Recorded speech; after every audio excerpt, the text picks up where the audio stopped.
Saludos y bienvenidos a una nueva entrega de Edificando la Iglesia, el podcast del Seminario Nazareno de las Américas, donde conversamos con líderes, autores, personas de influencia dentro de la iglesia sobre cómo podemos construir juntos a la iglesia de hoy y de mañana.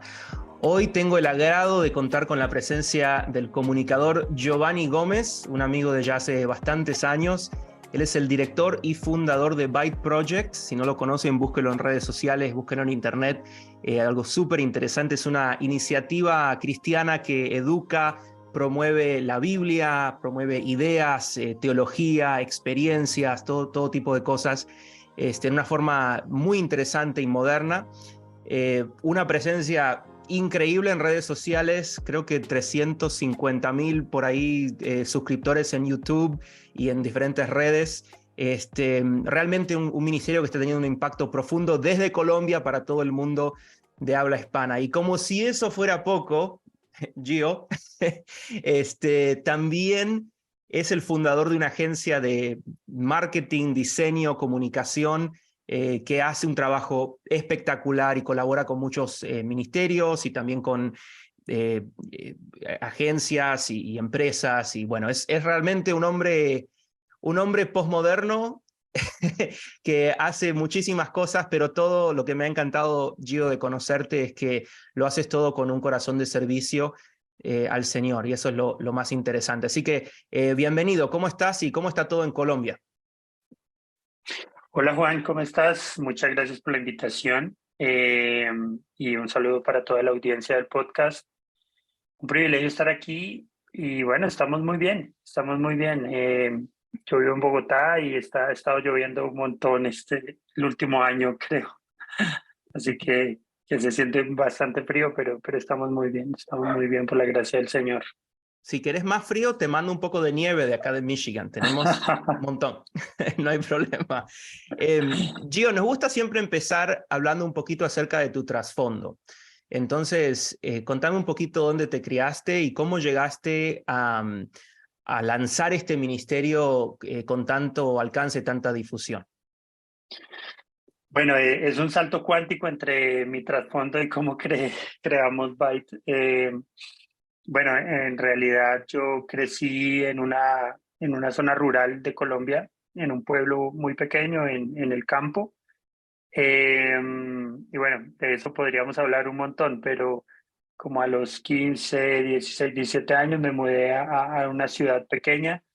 Y básicamente me mudé porque empecé a asistir a una iglesia evangélica y eso fue un cambio de vida total para mí, pues sí. Ahí conocí a mi esposa, nos casamos muy jóvenes y empezamos hace unos 12, 13 años tal vez, un emprendimiento de marketing, de comunicar básicamente a través de Internet, cuando Facebook era como la sensación, lo nuevo, Uh-huh. cuando hacer publicidad en Google era algo súper, súper innovador. Entonces empezamos ahí y pues por la gracia del Señor hemos crecido bastante estos 12 años. Y Byte nació en el 2016 un poco como una intersección entre las dos cosas. Era entre lo que comunicábamos en marketing, lo que hacíamos para empresas y nuestra fe. Era un poquito, fusionemos estas dos cosas a ver qué sale. Y realmente para mí era súper, súper interesante entender el contexto de las cosas y yo creo que ese es el Uh-huh. corazón de Byte, entender el contexto de nuestro mundo evangélico histórico, actual. Sí. Creemos que todo eso está interconectado y por eso es nuestra pasión realmente. Cuéntale a los que no conocen el ministerio Byte, de qué se trata, qué tipo de cosas hacen, porque no solamente son productos digitales en YouTube, en redes sociales, sino que también tienen eventos presenciales y otras cosas, ¿verdad?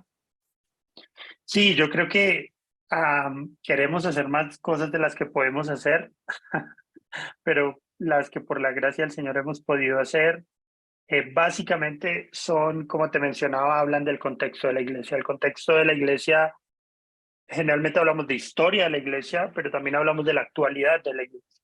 Entonces, ¿qué está pasando con la iglesia en muchos lugares del mundo? Uh-huh. Y cómo eso de alguna manera se conecta con la actualidad. Hace poco, de hecho, hicimos una entrevista con un pastor argentino bueno, él es de Estados Unidos, pero vivió toda su vida en Argentina, que es un experto en William Carey, que fue un misionero a la India, un misionero, quizá el misionero más famoso de la historia. Pero solo te cuento esto para entender un poco lo que hacemos, pero él nos contaba acerca de William Carey, su travesía, su labor, su historia y cómo eso tiene que ver con lo que hoy es la India y cómo nosotros desde este lado vemos la India y cómo lo veía él. Entonces, lo que hacemos es tratar de comunicar cosas que tienen que ver con la historia de la iglesia, pero que tienen una conexión con nosotros hoy. Entonces hacemos videos, hacemos artículos, hacemos podcasts, hacemos piezas para Instagram, TikTok y otras redes sociales. Entonces, un poquito a través de todos estos formatos, tratar de conectar al creyente de hoy con el contexto de la iglesia. Excelente. Creo que es algo súper necesario y se nota por toda la interacción y la gente que comparte y participa en los contenidos de Vibe. Bueno, la primera y principal pregunta de este podcast tiene que ver con la iglesia actual. Y es bien sencilla. ¿Cuál es el desafío más grande para la iglesia de hoy? Wow, es una pregunta difícil. Yo creo, sin meditarlo demasiado, yo creo que el desafío más grande de la iglesia de hoy es no comprometer su misión.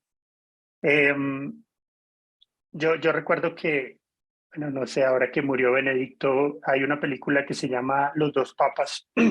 Seguramente muchos de la audiencia La la he han visto, visto, sí, pero sí. y hay una frase ahí que a mí me pareció brutal. Decía, no recuerdo cuál de los dos, realmente la vi hace mucho tiempo, pero creo que Benedicto, no sé si él la dijo, pero pues el personaje que hace Benedicto lo decía, cuando la iglesia se casa con una generación, se queda viuda en la siguiente generación. Mm. Y yo creo que el reto más grande de la iglesia hoy es no comprometer la misión a la cual el Señor la ha llamado y que no termine diluyéndose y pareciéndose más a una organización benéfica que a la iglesia. Y creo que es un reto que han afrontado muchas tradiciones a través de la historia, pero que sin duda para mí sigue siendo una realidad hoy, sobre todo en un tiempo en el que es muy fácil diluir Ujú. o comprometer la misión que tiene la iglesia.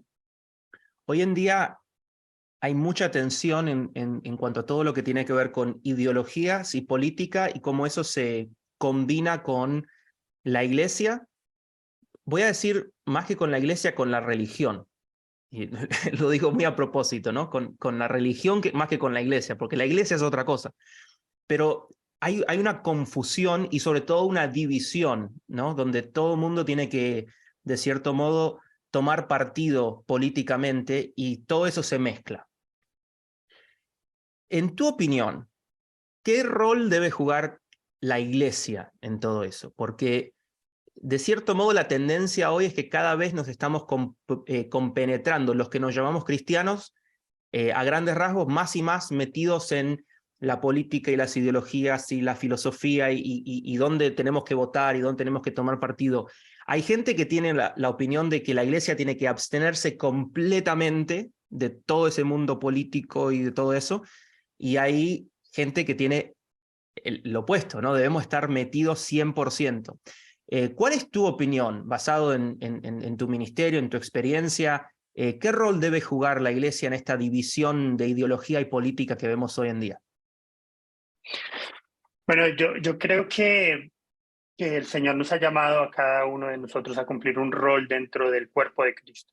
Y creer que mi rol o el rol de otro hermano tienen que ser similares o los mismos, creo que es un gran problema. Yo pienso, por ejemplo, en los tiempos del avivamiento metodista en Inglaterra. Fueron tiempos muy interesantes. La iglesia institucional había caído en cierto decaimiento, había un intelectualismo gigante en la iglesia.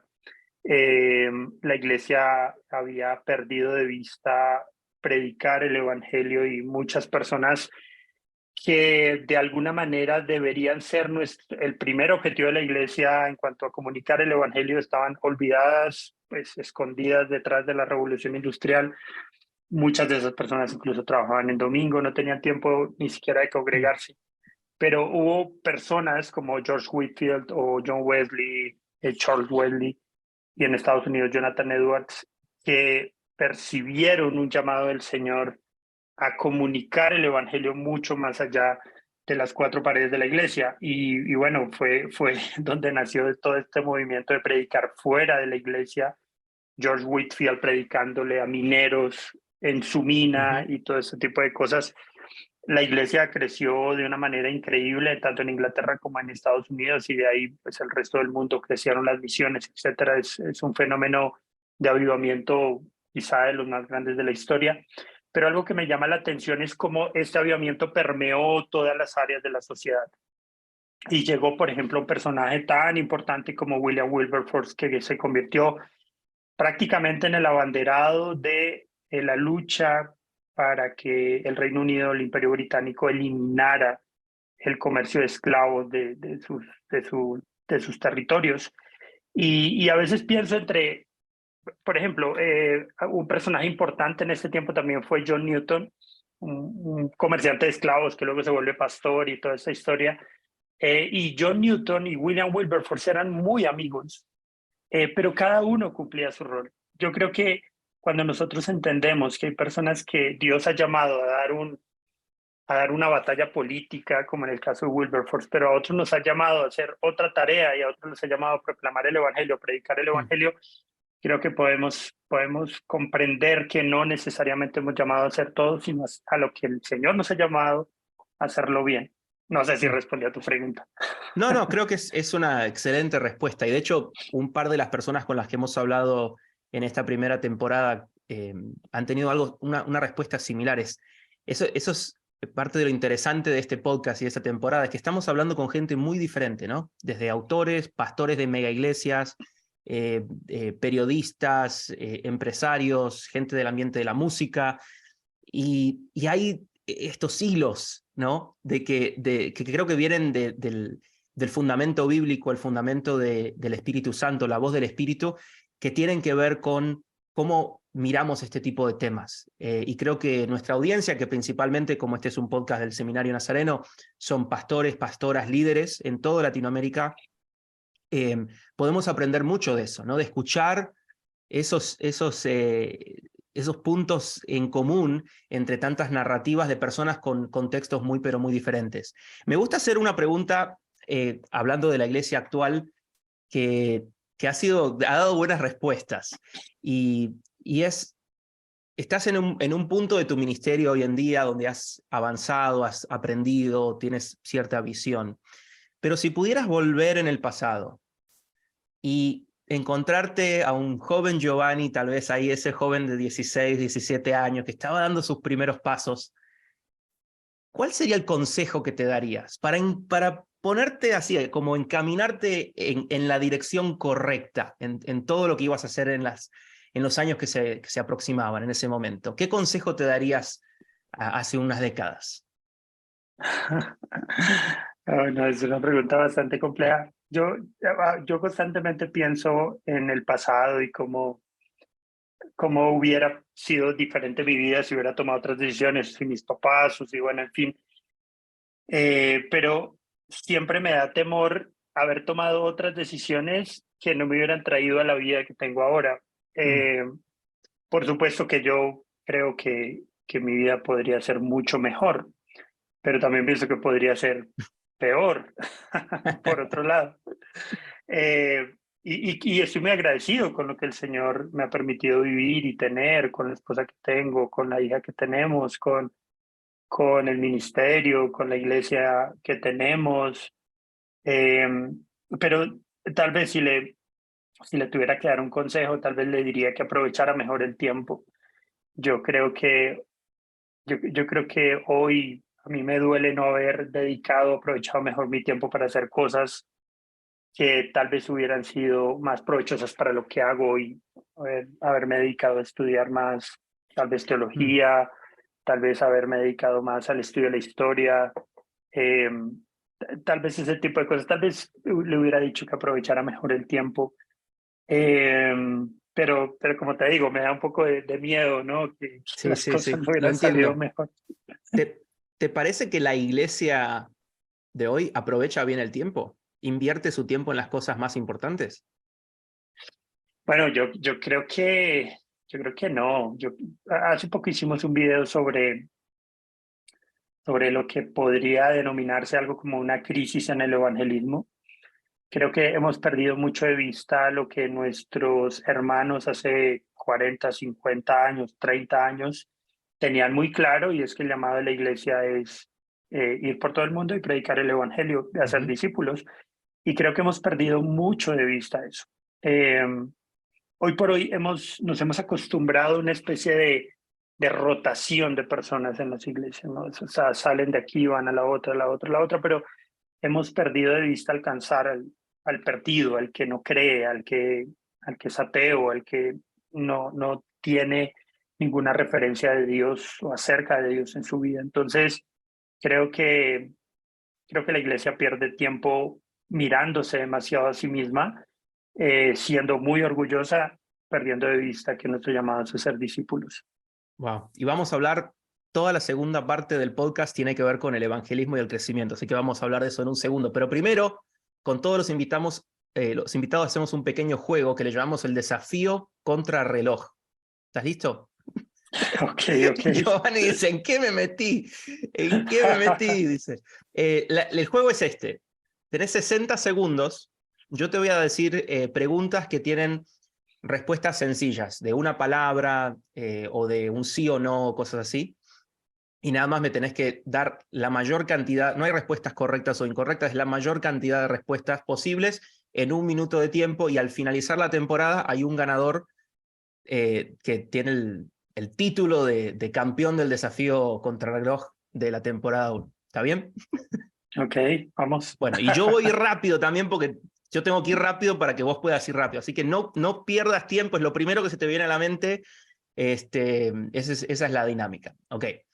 Ok, El tiempo comienza cuando te hago la primera pregunta. Entonces, van a ser cosas bien sencillas. ¿Listo? Un personaje bíblico. David, Sansón o Salomón. Sansón, Un autor. Timothy Keller, Banca o silla. banca, Guitarra o piano. piano, Alguien que admiras. John Newton, Libro favorito. ah, la Biblia, Predicador favorito.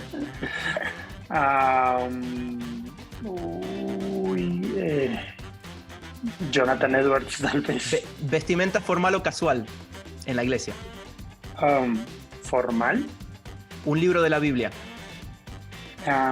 Filipenses, Película secular con lecciones espirituales. ah, no sé, Batman, el Caballero de la Noche, tal vez. Himno tradicional o himno moderno. Ay, los dos, pero tal vez tradicional, Evangelismo o discipulado. discipulado, definitivamente. Muy bien. Tiempo. 13. Bastante bien, bastante bien. Creo que el líder de la temporada lleva 17. Así que vas a tener que Wow. esperar a que... Es difícil, es difícil. Tengo un par de ideas para la próxima temporada de cómo podemos mejorar el juego, pero por ahora, por una cuestión de justicia, lo estoy manteniendo como está. Se venían un par de preguntas un poquito más complicadas, como por ejemplo, ¿Calvino o Lutero? A ver, eso revela mucho. Lutero.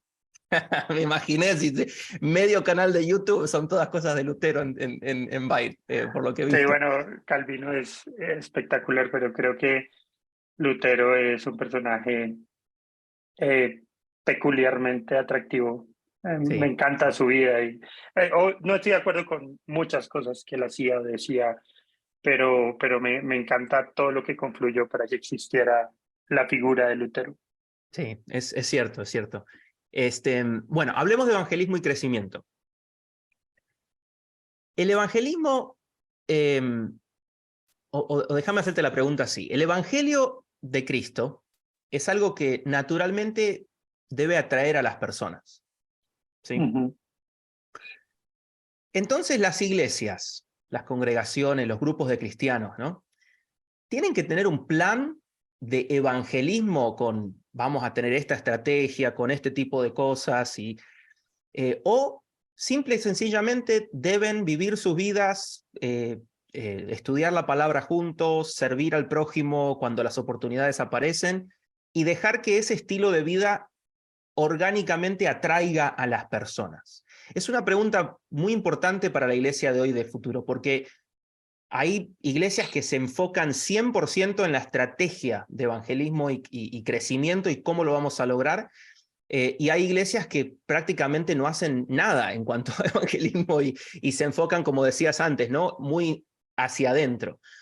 ¿Cuál es tu opinión? ¿Qué es lo que debe hacer la iglesia? ¿Cuál es nuestro llamado? ¿O es diferente tal vez en cada contexto?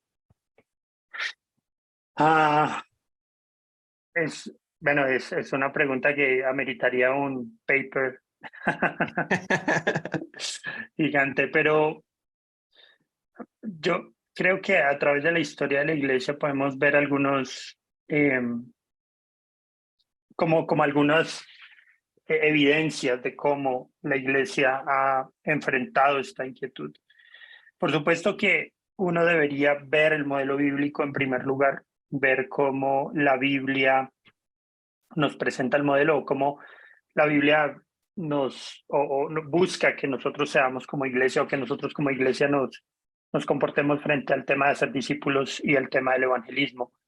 Pero creo que a través de la historia de la iglesia ha habido modelos que han complicado un poco la situación y pienso en el modelo del mismo de la revolución industrial. Por allá en el siglo XIX hubo un gran despertar en Estados Unidos que se conoce como el segundo gran despertar, que fue un tiempo de mucho evangelismo, de hecho. Había predicadores itinerantes, había colportores que distribuían material bíblico, Biblias, había muchas campañas de encarpas al aire libre. Y eso se volvió parte de la cultura estadounidense, ¿no? Pero hubo un factor de ese segundo gran despertar que a mí siempre me ha llamado la atención y es que paralelo a que esto estaba pasando, el país estaba creciendo industrialmente. Entonces estaban creando todos estos métodos de línea de ensamblaje. Entonces estaba naciendo Ford, estaban naciendo grandes empresas o industrias que hoy existen todavía, que creaban productos a través de una línea de ensamblaje. Entonces fue inevitable que algunos teólogos, predicadores, pastores trataran de integrar las dos cosas.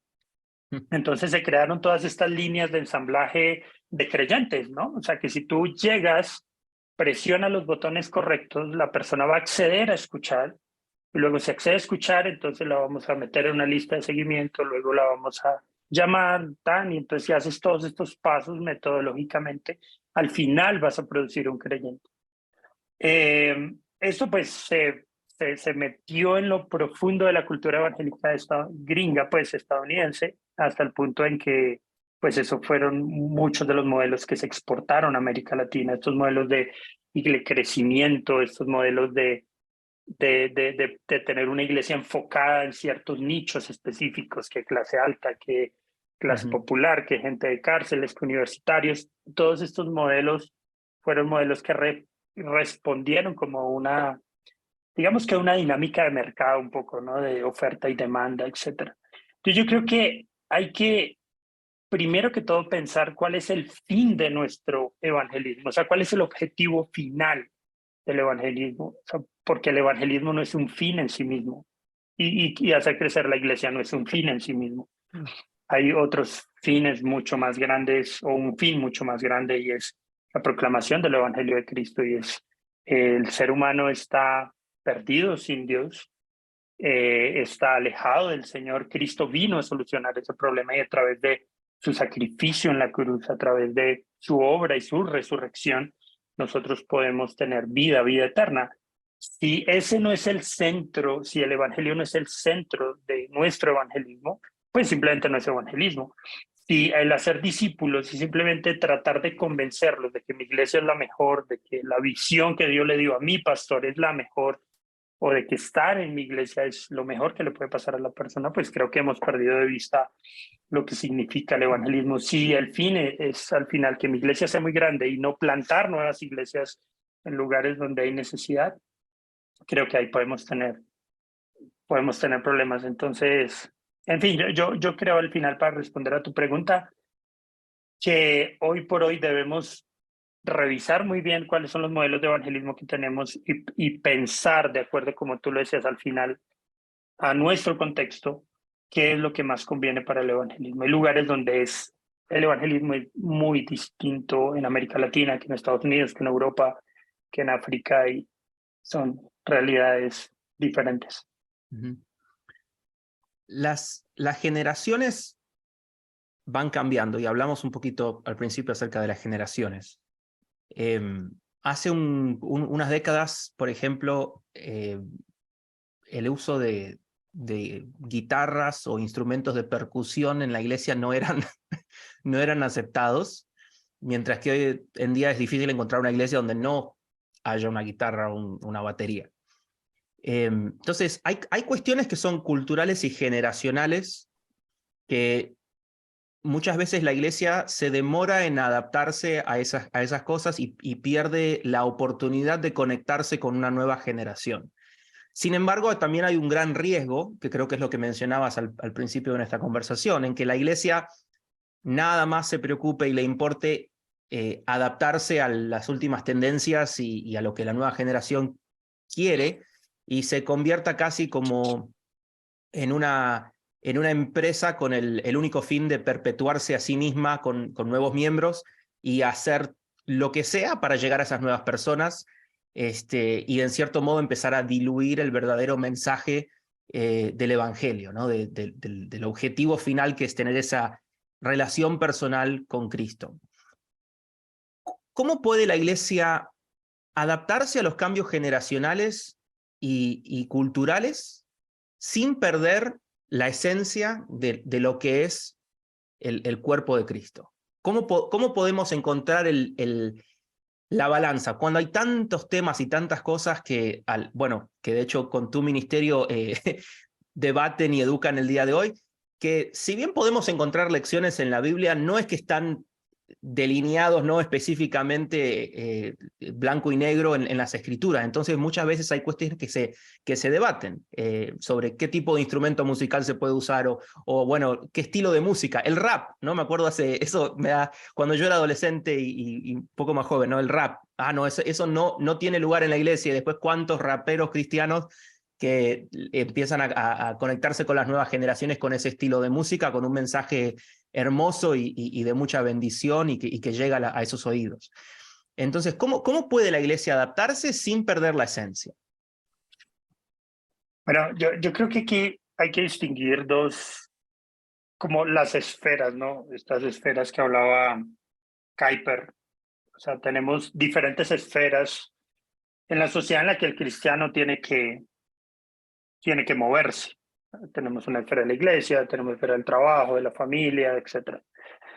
Y yo creo que cada esfera tiene sus principios. Es decir, yo no creo que deba juzgar, o sea, o deba tratar a la iglesia, como tú mencionabas, como una empresa, por ejemplo. Yo creo que Uh-huh. la Biblia nos da lo suficiente material necesario para entender cómo debe funcionar la iglesia. O sea, la Biblia nos deja claramente ver cómo debería funcionar nuestra comunidad de fe y cómo deberían solucionarse los problemas, cuál debería ser el orden en el que la iglesia debería funcionar. Por supuesto que no nos deja ver absolutamente todos los detalles, o sea, si podemos usar una guitarra, si podemos usar un piano, no sabemos ni siquiera bien cómo cantaba la iglesia primitiva, si usaba algún instrumento o simplemente era a capela. Así que puede llegar a ser muy complejo llegar a tratar de encontrar en la Biblia específicamente cada cosa que deberíamos hacer en nuestro orden litúrgico, por ejemplo. Pero los principios sí los tenemos claros. Los principios ahí están claramente evidentes en la escritura: cantar, leer las escrituras, partir el pan, participar de los sacramentos, etcétera. Eso está claramente estipulado en las escrituras. Ahora, si yo puedo a través de manifestaciones artísticas comunicar el evangelio, pues creo que eso es lo que ha hecho la iglesia siempre, ¿no? La iglesia a través de la pintura, por ejemplo. Hablo de la iglesia no como la esfera de la iglesia, la institución, Uh-huh. sino como los miembros de la iglesia o como los creyentes han comunicado el evangelio. Lo han hecho de mil formas, lo han hecho a través de la ciencia, lo han hecho a través del arte, en sus esferas laborales, por ejemplo, de trabajo, o en la esfera del gobierno, como lo mencionábamos con William Wilberforce. Entonces yo creo que el tema, si lo aislamos, podemos tratar de darnos cuenta que podemos comunicar el evangelio y podemos ser iglesia en las esferas fuera de nuestra liturgia, de mil formas comunicar el evangelio. Pero si la pregunta es si dentro de nuestra liturgia nosotros deberíamos ser muy abiertos, yo creo que primero que todo deberíamos ver la escritura, qué nos propone la escritura, porque si perdemos de vista eso, puede que en algún momento básicamente no nos parezcamos ni siquiera a la iglesia que nos propone la Biblia, que nos volvamos más un centro de motivación o un centro de coaching espiritual, pero no una iglesia como nos lo demanda la escritura. Entonces, no sé, creo que hay que distinguir bien la esfera y creo que a nivel de iglesia hay que pensar muy bien cuál es el modelo que la Biblia nos propone. Creo que estoy de acuerdo, y de hecho estamos de acuerdo con todas las personas que hemos estado conversando esta temporada acerca de eso, ¿no? Que es algo elemental esta pregunta que te hago, de poder entender en qué esfera, en qué contexto estamos, pero mantener el centro y la raíz cerca, lo más cerca posible, a como Dios nos va revelando y entendemos bíblicamente el llamado que tiene la iglesia. Cuando se pierde esa identidad, se pierde todo, ¿no? Se pierde lo que es la razón de nuestra fe. Nos gusta, Gio, bueno, primero muchas gracias por una excelente conversación, no esperaba nada menos, pero nos gusta terminar con una cita de un pensador, de un autor, y es un segundo juego, tenés que tratar de adivinar de quién es la cita. Creo que hasta ahora lo han adivinado solo uno o dos, pero te tengo fe yo. La cita es esta. Y la escojo siempre antes del podcast y la escojo pensando en el invitado. Creo que escogí bien. Vengo en una buena racha, en una buena seguidilla los últimos episodios. Esta cita dice así: en el avivamiento, a Dios no le preocupa llenar las iglesias vacías, sino llenar los corazones vacíos. ¿Quién lo dijo? Wow, esa la he escuchado muchas veces. La publicaron en el Instagram de Vibe. Nuestro. No estoy seguro si es A.W. Tozer o Leonard Ravenhill, tal vez alguno de los dos. Muy bien, es Ravenhill. Te la vamos a dar. Vamos a darle el Ok, punto. ok, Excelente, es ok. Ravenhill.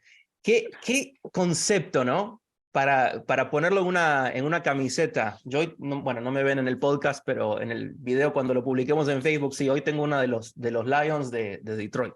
El peor equipo de la NFL de los Estados Unidos.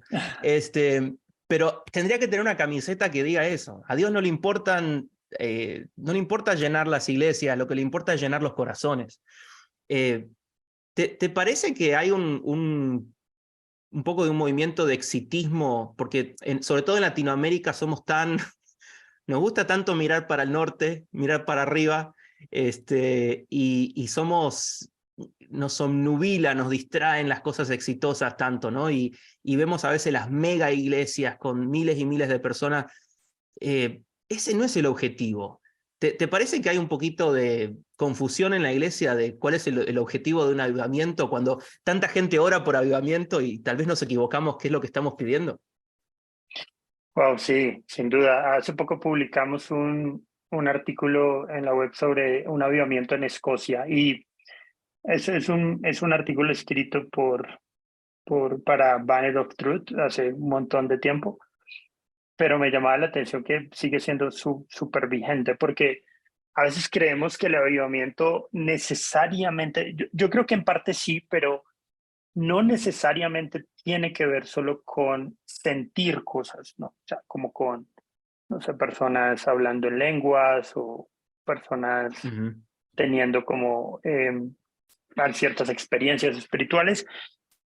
Eh, y casi que el consenso general a través de la historia de cuando ha habido avivamientos tiene que ver con un amor por estudiar y obedecer las escrituras. Ujú. Eso ha sido, o sea, la marca total a través de la historia de lo que significa un avivamiento. Entonces mi pregunta es, más allá de lo que podemos experimentar en la iglesia, como sensaciones, emociones, ¿realmente eso se está traduciendo en un amor por estudiar y por obedecer la escritura?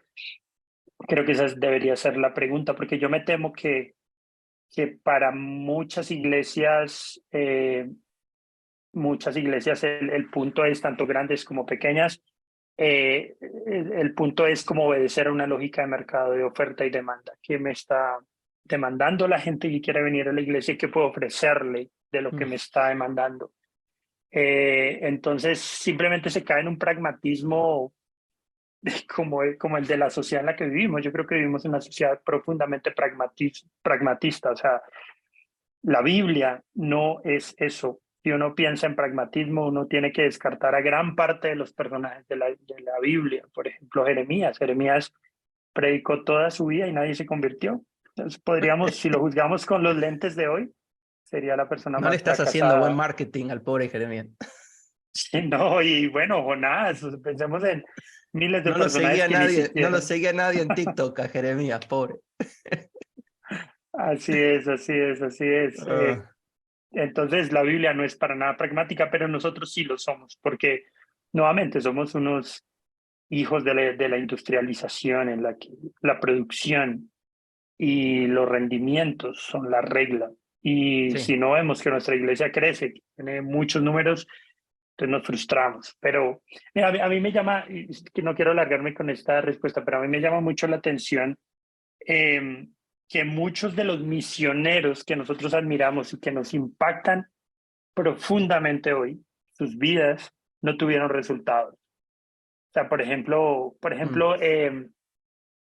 David Brainerd, que fue uno de los misioneros más, quizá de los más influyentes de la historia, murió antes de los 30 años, predicó entre los indígenas en Estados Unidos, tuvo una pequeña comunidad dentro de los indígenas, una pequeña iglesia, pero más allá de eso, lo único que nos quedó fue un diario que él escribió y que luego publicó Jonathan Edwards, su suegro, su casi suegro.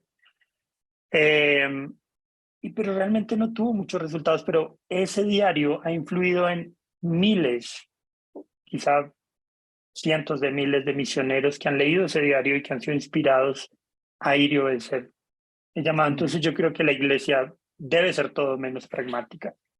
Sí, me gusta mucho eso que llamas o que hablas acerca de eh, la revolución industrial y la idea del ensamblaje y todo eso. Y quisiera resaltar que no es algo que solamente ha impactado la iglesia, ¿no? En el sistema educativo en los Estados Unidos hicieron exactamente lo mismo. Y después, bueno, hace una década más o menos, se empezaron a dar cuenta que, mira, no todos los niños y las niñas aprenden de la misma forma. No podemos tener este proceso y pensar que al final van a salir todos igual. De hecho, es una de las grandes cosas que estamos descubriendo en la educación, que hay diferentes estilos de aprendizaje y que tenemos que ver cómo adaptamos nuestra forma de enseñar. Entonces, no es que es algo que solamente afectó a la iglesia, pero realmente que ha afectado nuestra forma de ver el mundo, porque lógicamente tiene mucho sentido, pero en la práctica nos damos cuenta que suceden otras cosas.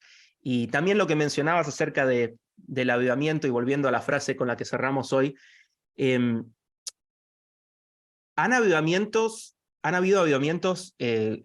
por ejemplo, lo del el seminario este de Asbury, donde no necesariamente, o sea, después es como que sí, surge una llama y se expande, ¿no? Y las historias, por lo menos lo que yo he leído es que los que participaron en el avivamiento original, donde iban, es como que la semilla estaba y que seguía creciendo, ¿no? Pero en el momento de que estas cosas sucedían, no era que de golpe abrían la puerta y empezaban a entrar miles de personas. No era como el arca de Noé que venían solo los animales, sino que era que lo que dice esta cita de Ravenhill, ¿no? Que lo que Dios está buscando es llenar el corazón. Nadie en ese momento está pensando, sí, se van a convertir decenas de miles de personas, vamos a llevar.